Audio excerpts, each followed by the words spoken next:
تفسیر ضیاء القرآن جلد نمبر 3 21واں پارہ۔ بسم اللہ الرحمن الرحیم۔ تعارف سورۃ السجدہ۔ بسم اللہ الرحمن الرحیم۔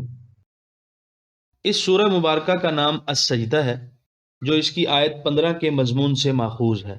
زمانہ نزول، یہ مکہ مکرمہ میں نازل ہوئی۔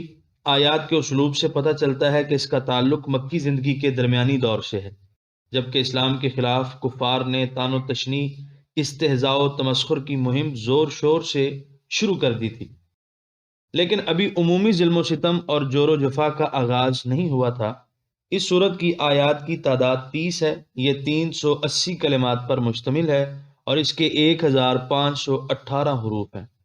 مضامین: اس سورت کا مطالعہ کرنے سے یہ حقیقت آشکارا ہو جاتی ہے کہ حضور نبی کریم صلی اللہ علیہ وآلہ وسلم نے اپنی قوم کو 3 امور کے ماننے کی دعوت دی تھی، اور وہ کسی قیمت پر انہیں ماننے کے لیے تیار نہیں تھے۔ نمبر 1، اللہ تعالیٰ ہے اور وحدہ لا شریک ہے۔ نمبر 2، یہ کتاب جس کی آیتیں میں تمہیں پڑھ کر سناتا ہوں، یہ اسی وحدہ لا شریک نے تمہاری ہدایت کے لیے مجھ پر نازل کی ہے۔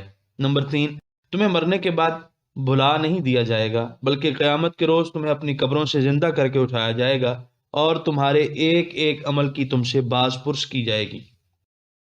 یہی 3 باتیں تھیں جن کی حضور نبی مکرم صلی اللہ علیہ وآلہ وسلم انہیں بار بار دعوت دیتے تھے، اور یہی 3 باتیں ایسی تھیں جن سے انہیں چڑ تھی، اور وہ انہیں ماننے کے لیے قطعاً آمادہ نہ تھے۔ اس صورت میں ان امور کے متعلق ان کے شکوک و شبہات کا بڑے حقیقت پسندانہ اور اثر انگیز اسلوب میں رد کیا گیا ہے۔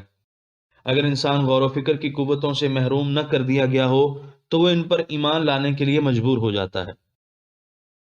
منکرین کا یہ عام دستور ہے کہ جب انہیں ان کی بد کرداریوں سے روکا جاتا ہے اور انہیں روز قیامت سے ڈرایا جاتا ہے تو وہ عبرت پذیری کے بجائے یہ سوال کرنے لگتے ہیں کہ قیامت کب آئے گی، حالانکہ ان کا فائدہ قیامت کا انتظار کرنے میں نہیں بلکہ اپنی اصلاح حال کرنے میں ہے۔ جب قیامت قائم ہوگی تو ان کی کوئی آہ و فغاں سنی نہیں جائے گی۔ سورت کی آخری آیت میں اس بات کی طرف اشارہ کر دیا کہ اب انہیں ان کے حال پر چھوڑ دو، ان کی اصلاح کے لیے خواہ مخواہ اپنے آپ کو ہلکان نہ کرو، یہ اس قابل ہی نہیں ہے کہ تمہاری دعوت کو سمجھ سکیں اور اسے قبول کر سکیں۔